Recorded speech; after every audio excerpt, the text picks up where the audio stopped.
I have discovered a new realm containing vast power.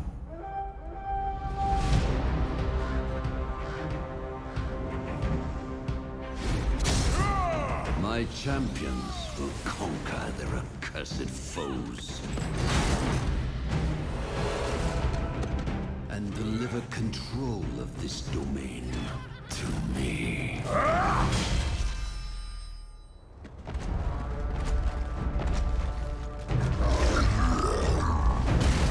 Mountain giant.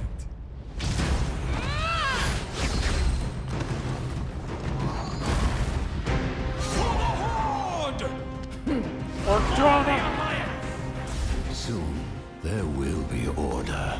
I will see to it.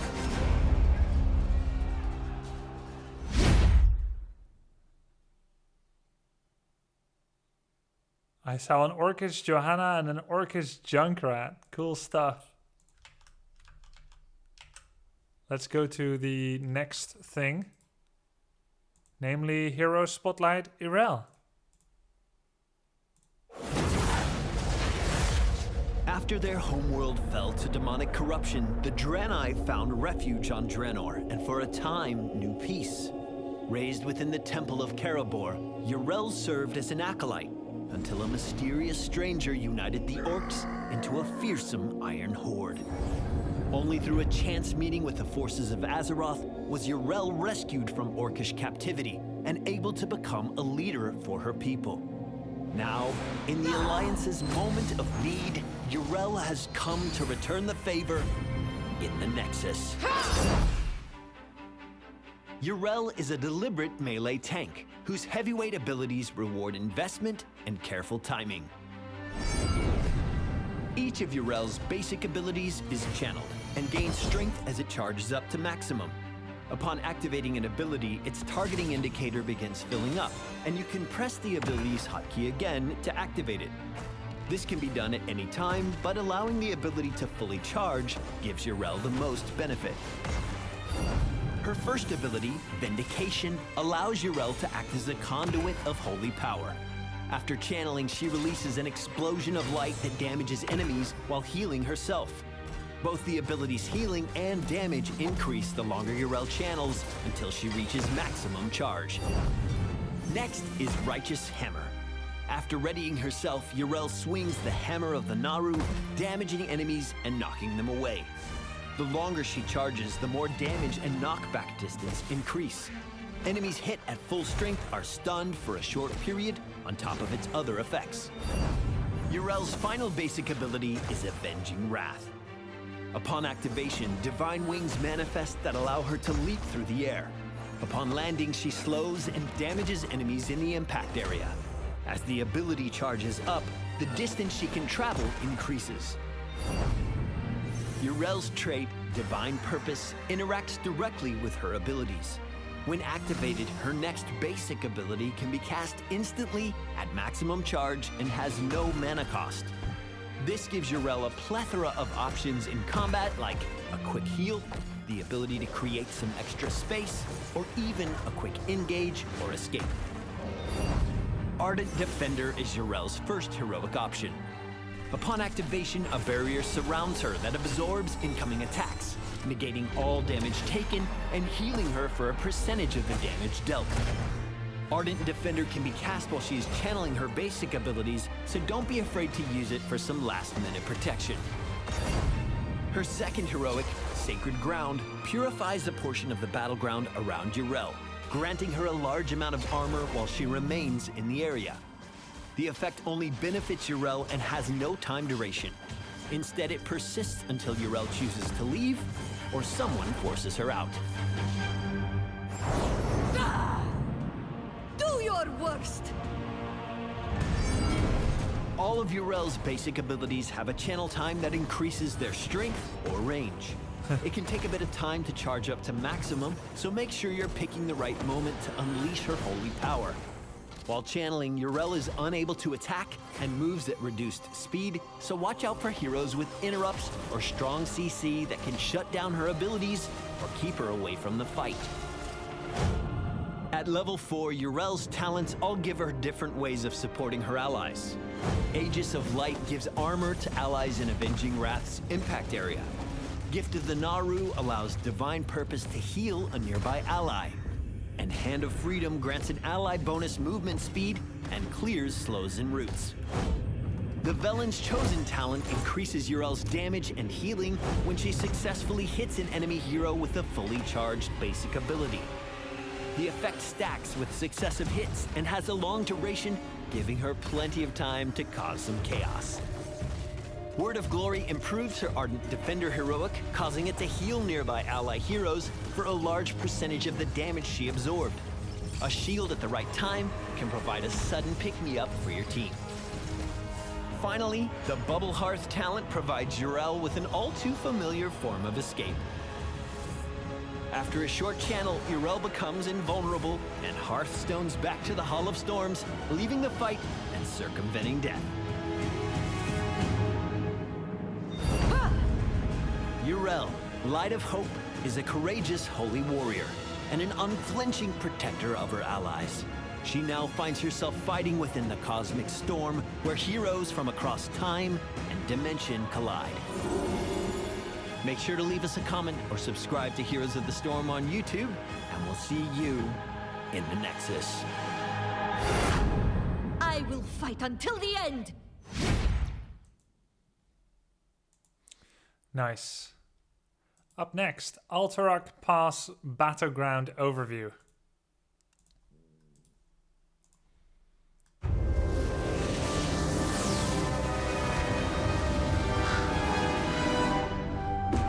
A new realm has come to the Nexus, and with it, untapped power and a bitter feud for control. Realm lords, factions, and heroes will stop at nothing to claim victory in the mountains of Alterac.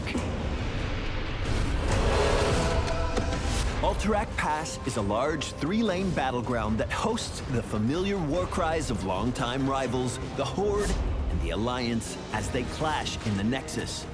Unlike traditional battlegrounds, Alterac Pass does not feature a structural core outside the Hall of Storms, but in its place stand the respective faction leaders for each side. General Vandar Stormpike for the Alliance, and General Drekthar of the Frostwolf clan for the Horde. Oh yeah.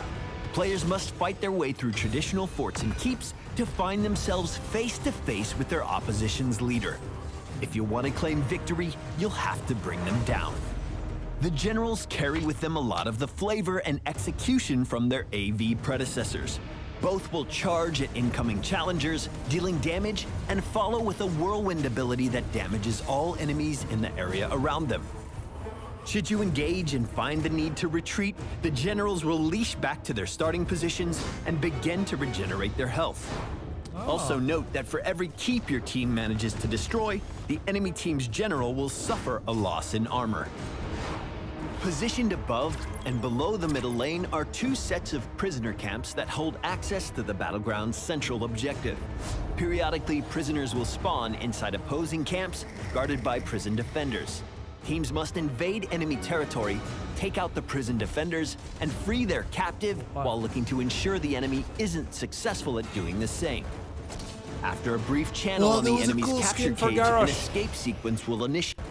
Their captive while looking to ensure the enemy isn't successful at doing the same. After a brief channel on the enemy's capture cage, an escape sequence will initiate. If you can maintain control throughout the escape sequence, amidst the enemy team's defense, and any additional defender spawns, your prisoner will escape and your team will reap the objective reward.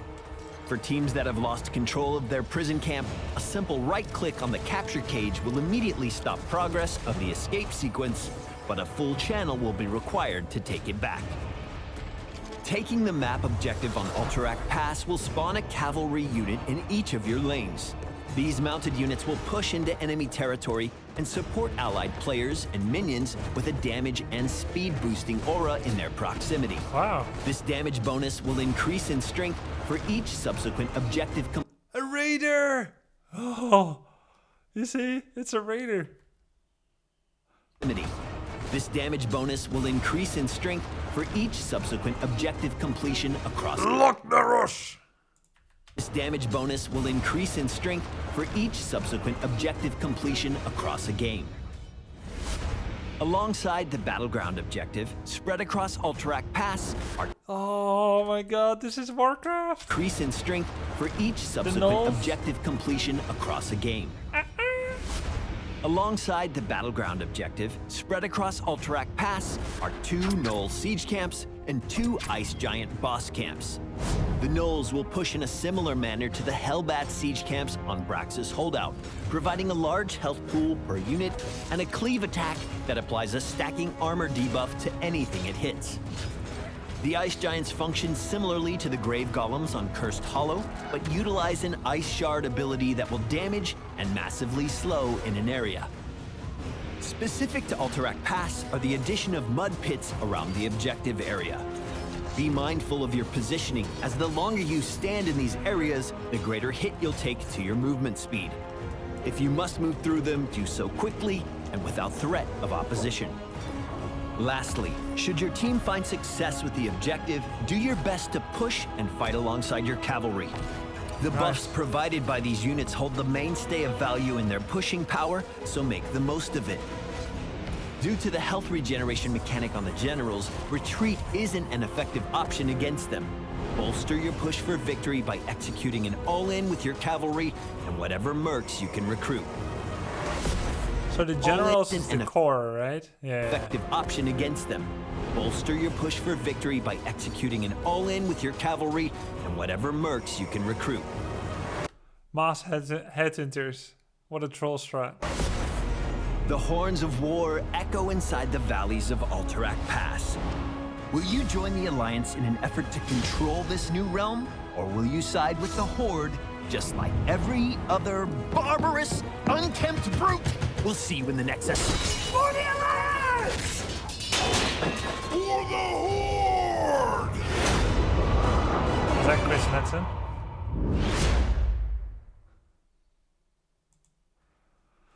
Wow.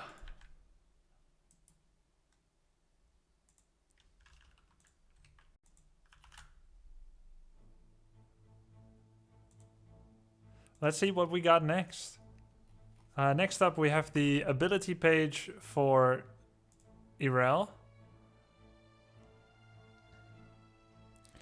She has 50% damage. Well, let's say she ranks halfway on the damage department, a little bit lower on utility, is considered to be very survivable, and is medium complexity. Let's look at skins and then patch notes, because the patch notes will take a little bit longer.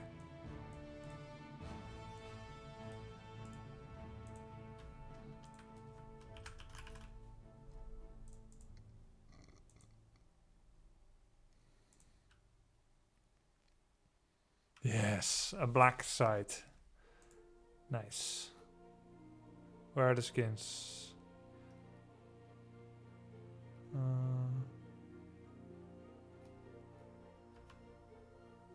There we go.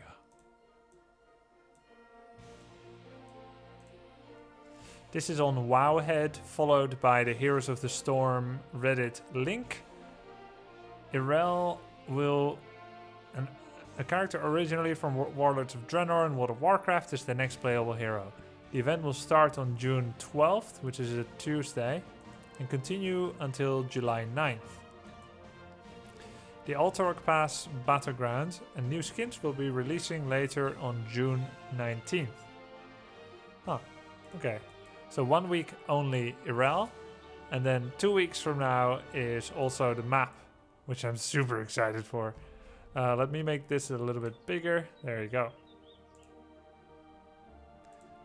Let's go to the event. Echoes of Alterac. I have discovered a new... We've seen this video, right? Event rewards. By participating in the Echoes of Alterac event, you'll get some rewards. 4 games as a Warcraft hero, you get a Warcraft reinforcements chest. 50 takedowns in winning games, portrait. 6 games with friends, banner. 8 games as a Warcraft hero, a mount. Which mount? Probably depends on if you're Horde or Alliance.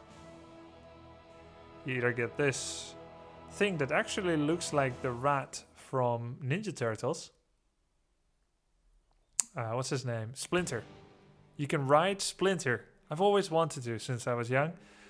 Or this thing which looks like a goat with horns. If you're Alliance. Faction themed skins and mounts. Oh. Alliance and Horde themed skins. Can you only get one of these?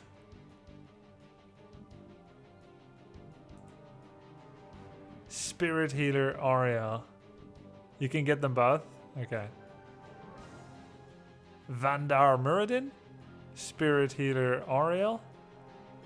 Grand Marshal Varian. Oh, nice.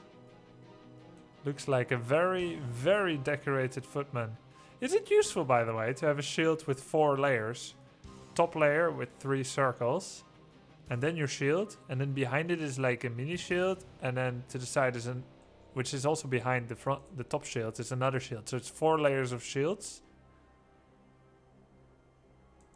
That's probably the best. The Swiss Army shield. More is better. I guess you can't be shielded enough. Stop LARPing. What is LARPing? Hold on. LARPing. Live action role playing. A live action role playing game is a form of role playing where the participants physically act out the character's actions. Alright, so it's like I'm taking damage in real life, pretending to when my character takes damage. Night Slayer Valera. My allegiances are my own. Okay, cool. Ooh. Sapper Junkrat. What's happening? Drekthar Rhaegar. Alliance filth in my keep. Slay them all. High Warlord Garrosh. He looks like a very scary rugby player. Victory in the name of the Horde. And Warsong Johanna. Looks like, what's her name? The half orc, half human, not really half human, actually half Draenor. Garona. Yeah.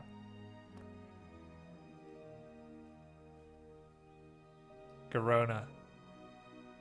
Cower before... It also looks like Warsong Commander.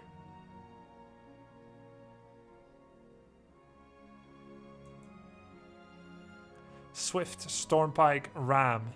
Raging Warwolf. Or Splinter.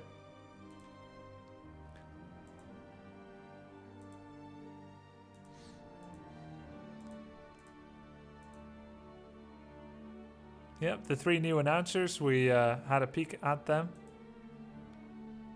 Some new emotes. New portraits. Nice. The skins.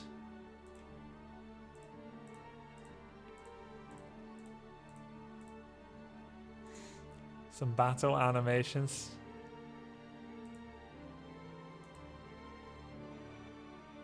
Wow, nothing left.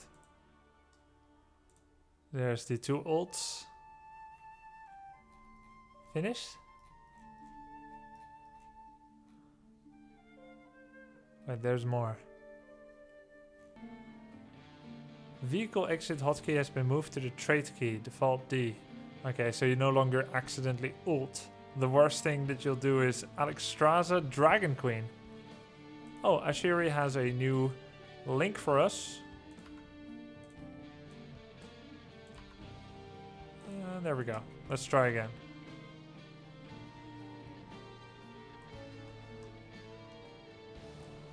Okay. Yeah, Dragon Queen will be the worst.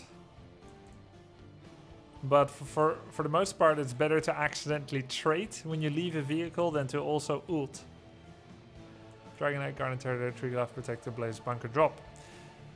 Ragnaros. Empower Sephiroth will now miss when Ragnaros is blinded, and the ability's cooldown will be consumed. Keep in mind this is not his ult, but his Q. Allied and enemy symbiote. Sure, sure. All orcs look the same to me. Baseline armor has been removed from a number of heroes. Please see the specific changes to individual heroes. I think that's a good thing, because it's too difficult to know for most people when it's happening. But let's see their reasoning. We've decided to remove this functionality for now. The problem with it is that we found over time is that baseline armor was difficult to communicate visually. It therefore ended up being a largely hidden power that didn't have any major changes to gameplay.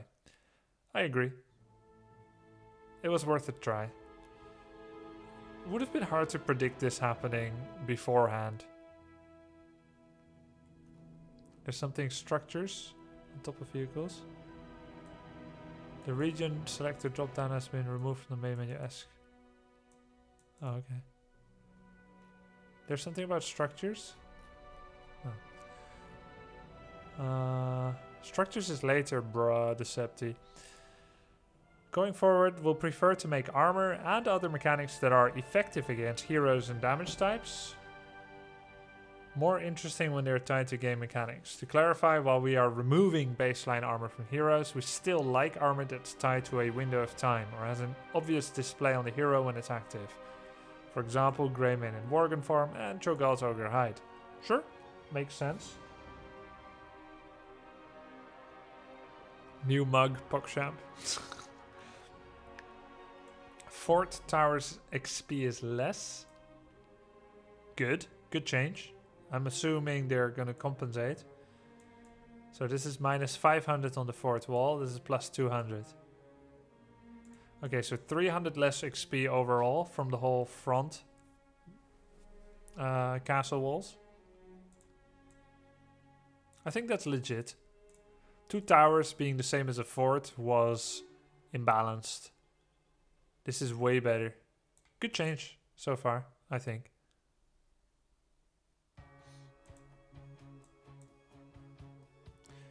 Uh, 250. Well, it's 2 towers, right? 500 instead of 1000. This is 200 more. So it's 300 XP less, right?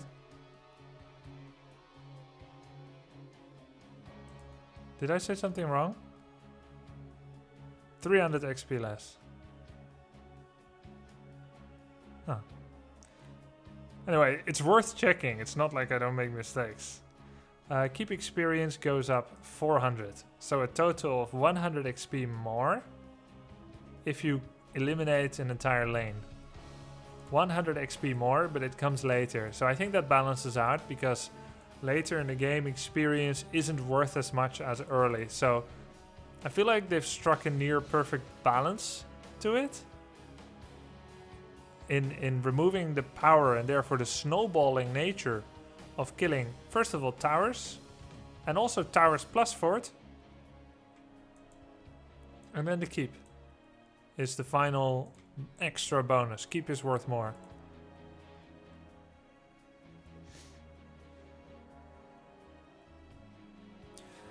On Towers of Doom, Fort Tower experience also reduced. The fort experience was already more and is being increased, but not by the same amount, but is being equalized. And this one's also being equalized and it also was already more. Towers of Doom forts upgrade to keep. What?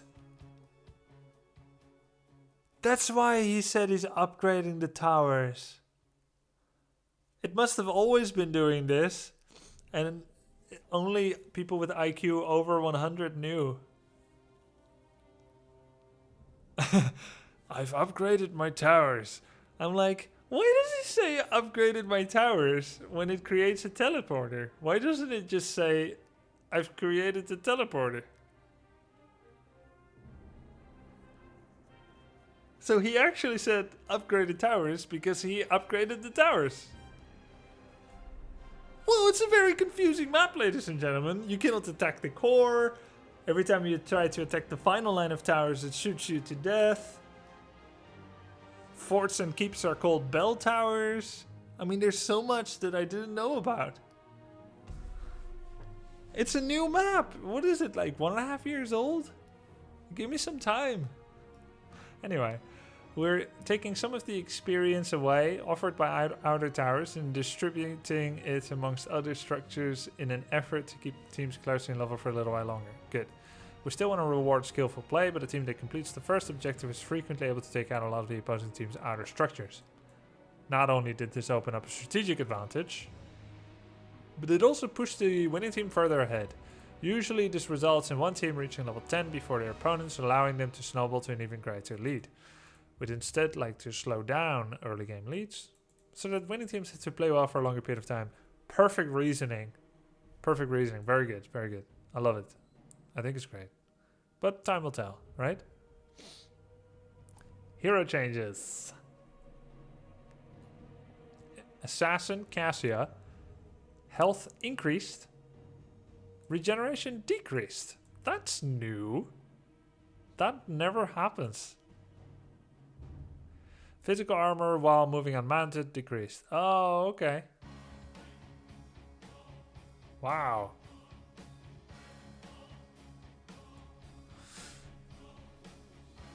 They make her more of a generalist. I found her niche interesting. I can't do the maths. 65 was a lot, I agree. She is strong, but this is a nerf, right? Yeah, 65 was a lot, but who says it's too much? She could be killed by spells. She was quite bad into mages, and it's not like mages are dominant. Hypermobility is dominant. Mages are not dominant. But let's see it the bright way. It's a buff to all other auto attackers, which means it's a buff to Raynor. Woohoo! Ready to roll out. Next. It's also a buff to Phoenix, by the way, but shh. Phoenix. Unit radius reduced from 125 to 1.25. Phoenix radius now matches heroes like Stitches and Ragnaros. Yeah, he was huge.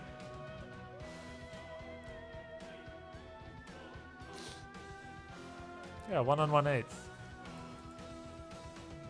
That's what I said, right? I meant 1 1/8. I said a quarter, didn't I? 125 and then a quarter. Yeah, I meant 1 1/8. Anyway, sometimes words. Wait, predict changes, please. Like nerf buff. Okay. Let's predict the changes. I usually do that. Genji health buff, auto attack buff, and mobility nerf. Again. No. Honestly, Genji nerf. Kel'Thas burf, up and down. Maiev, maybe another nerf, but maybe some increase in underused talents. Linara, I don't know. It's been so recently since she has been changed. I will say nerf to one of her talents. Varian buff, he's a hot stinking mess. I was thinking of horse manure, but I couldn't say it without being vulgar. Varian, I think buff. Zagara, rework. No, they would have announced it. She needs a rework, badly. I'll just say a buff to one never used talent. It's just a gamble. Ariel, she has been high on the win rates by Blizzard, but I haven't played that much since that was the new world order. And when I was still playing a lot 2 weeks ago, it's not that I'm not playing anymore, it's just I've been in the middle of a move. She was really bad. So now supposedly she's good, so I don't know what to expect, but I will say a nerf to an overperforming talent and an overall buff. Something like that. Brightwing, tiny buff. 1 second or 1% or 4% worth of buff, maybe. That's my gamble. Stukov, tiny buff. Anubarak, burf, up and down. Arthas, nerf, maybe. Oh no.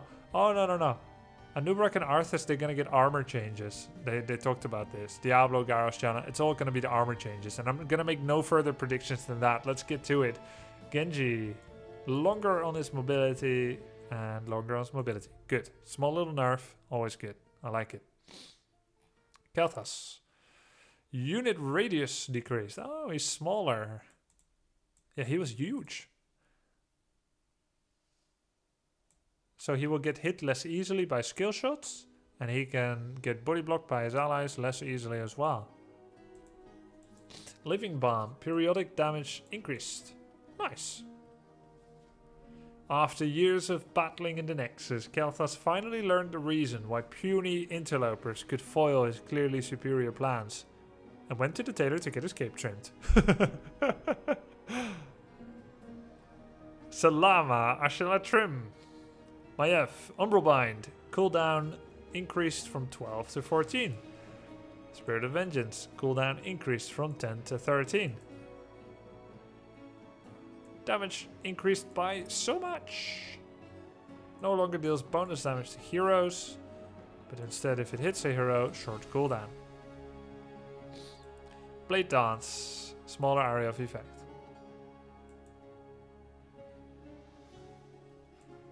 Instead of bonus hero damage, you need to hit a hero to get CDR. It makes her better at wave clear.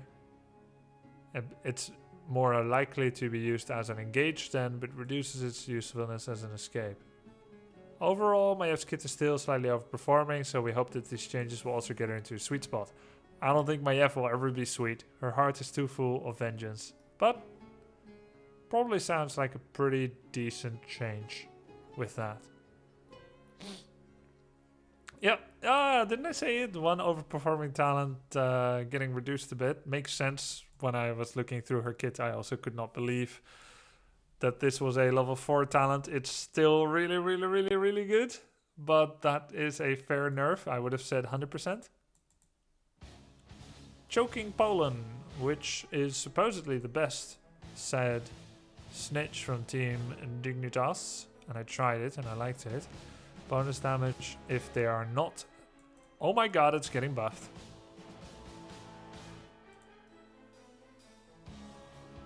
Always take this, then.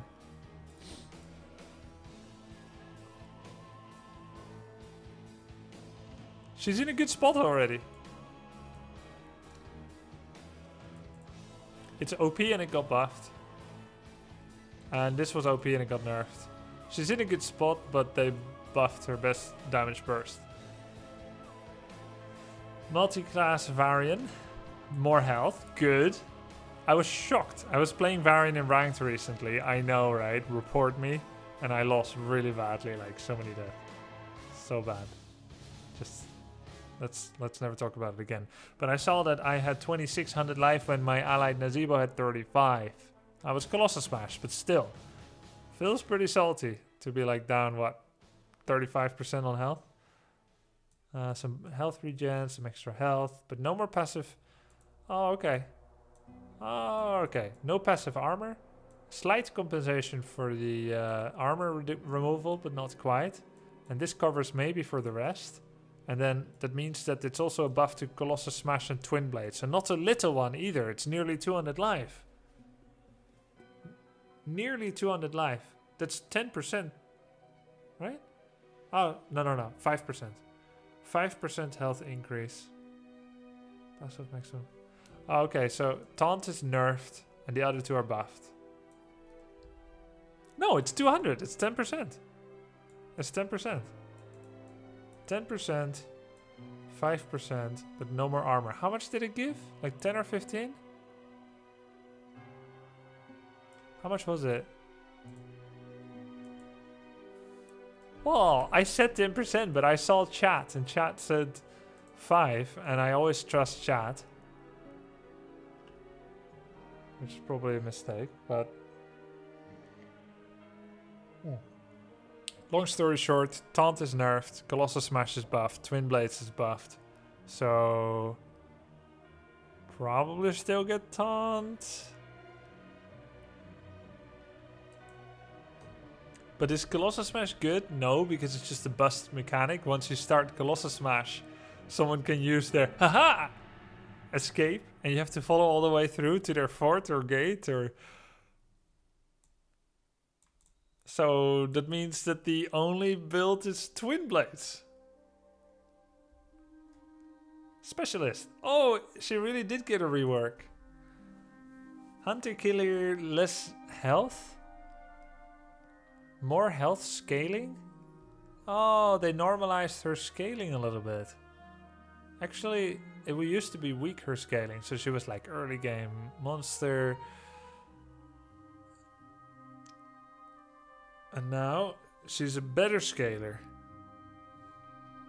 Movement speed increased by 4%. That seems random. Creep tumor. Less health. Good. But more health per level. Bad. Where's the tipping point?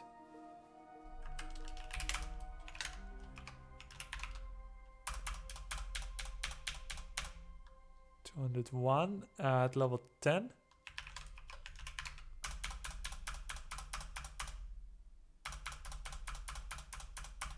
$273.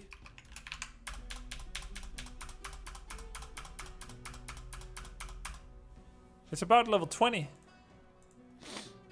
So creep tumors have more health at level 20. Tap tap. Maybe a level 21 tipping point. So basically creep tumors have less health, but in those quick match games where everyone gets level 26 and it's everyone has 480,000 siege damage. Wait, Giant Octopode said, just so you know, the armor loss and base HP increase means Taunt variant has the same effective hit points as before. Okay, that's really good info. I'm going to believe you, Giant Octopodes. It's almost exactly the same in fact. Nice. So, to reiterate, and the health regen is better. That means that Taunt has gotten slightly better due to health regen. No, it's not true, because armor helps with making allied healing more effective. More so than a bigger maximum health pool. So Taunt variant is harder to heal up than before. Though, variant is slightly better now against armor ignoring from Cassia. Titan's Revenge, level 20 talent. Nice. Anyway. Yeah, so Taunt variant still generally got worse. Infested drop. Impact damage scaling increased. Like you'll ever hit it. Roachling health decreased. And a better scale. So they basically just normalized her scaling. Devouring Maw more damage. 10%. Lol. Health reduced. Good, good. Those things are annoying to kill. But no! Okay, where's the tipping point? About the same. Level 20 probably. The Nexus has changed a lot since Zagara first arrived. Originally she was the ultimate lane bully. This part of her identity is less good because the ammo is removed. So slightly reduce her early game laning presence. And then buff her late game teamfight capability. She's mostly frustrating to play against during early game. She falls off in power. So people rely on her to split push. Now with these changes, we hope she'll become a more standard hero and can be played as a solid backline damage dealer. Yeah. Well, Bean, that's not really true because that's the patch notes and this is just PTR patch notes, so it doesn't need to be on the patch command yet. Hey?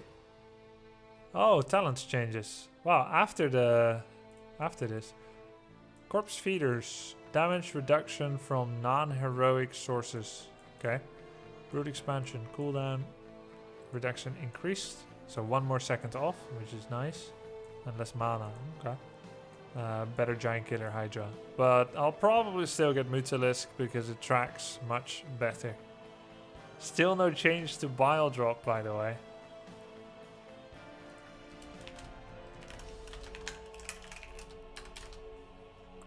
Yeah, I can share the PTR patch notes. But guys, I'm still in the middle of one. There we go. Support Ariel. Health reduced by a bit.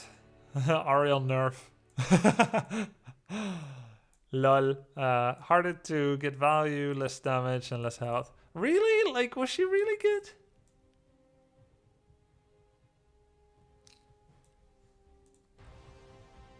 That's their stats. Ariel's the best right now, supposedly. I don't... Is this because of Vasilisco? Brightwing, Soothing Mist. Hey, I said it right. Tiny buff on maybe one talent. And they did. And a trait. A little bit of extra heal. Nice. Stukov. Biokill switch. Amount healed after detonating healing pathogen. Yeah. Yeah, Bufferino again. Warrior. No more spell armor, which was like 20 spell armor. Health increased by quite a bit. Regen.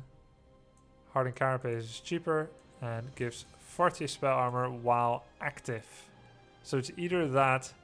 Thanks, Garox. It's either this. Oh, wait. Oh, okay. So sometimes you have 40 and sometimes you have 0. But it's by activation. And he still has Dampen Magic, right?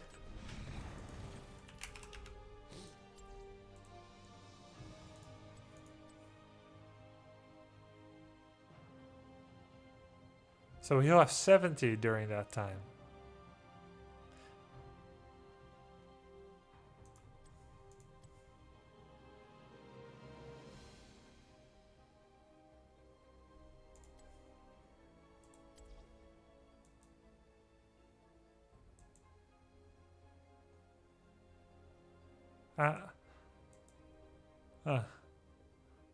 Nani?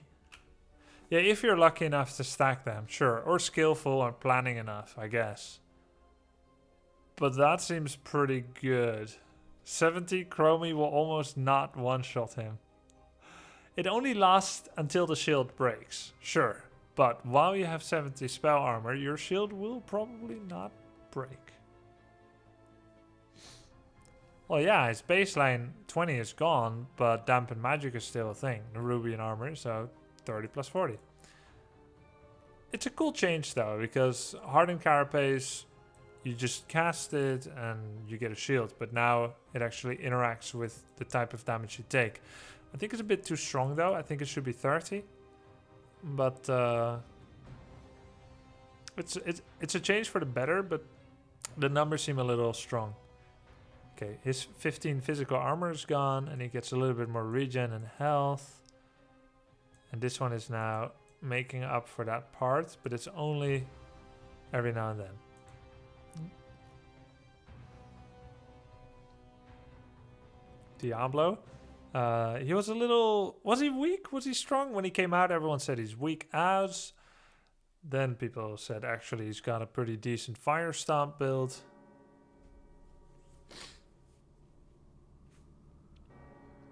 I saw some people allege that pros found him strong. But he's weak, right? Anyway. Health increased. Health regen increased. Attacks a little faster, which is nice for his auto attack build. Diablo. Fire Stomp heals a little bit more. Feast on Fear heals more. Devil's Dew heals more. Soul Shield activates more often.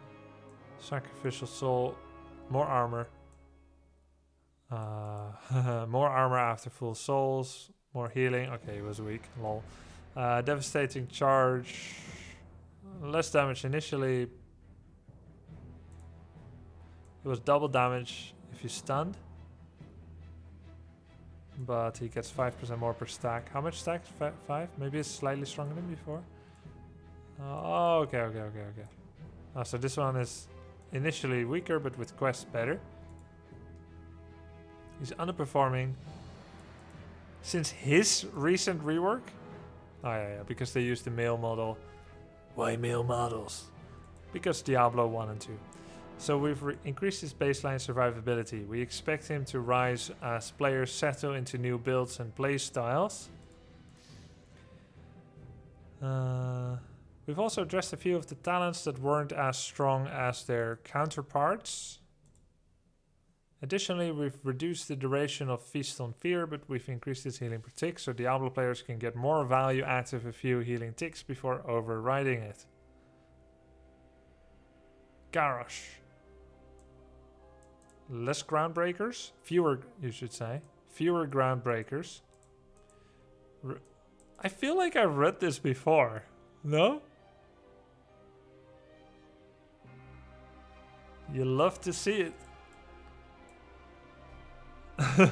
Such a deja vu. It's like, is he the bunker of Heroes of the Storm? Mortal combo. Mortal combo! Cooldown reduction increased from 7 to 9. 7 to 9. That's my working hours. Johanna, base physical armor removed. More health. More regen. And reinforce picks up some of the slack as well. The announcers. Skinny skinnies. Try mode. AI heroes will now ignore merc camps. Nice. I'm just skimming through here.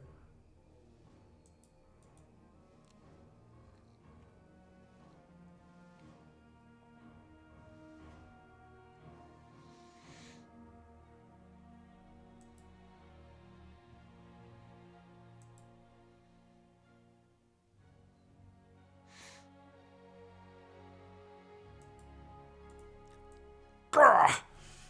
Grr! Grr! Too bad. What a nerf. Enemy AI Tychus was a little too chatty on the battlefield. He's been ordered to do less talking and more fighting.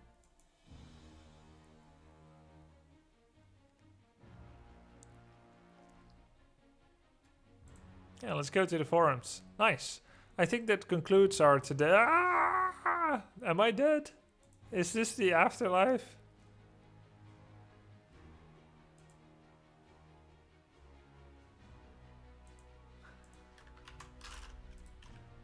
That concludes our demonstrations.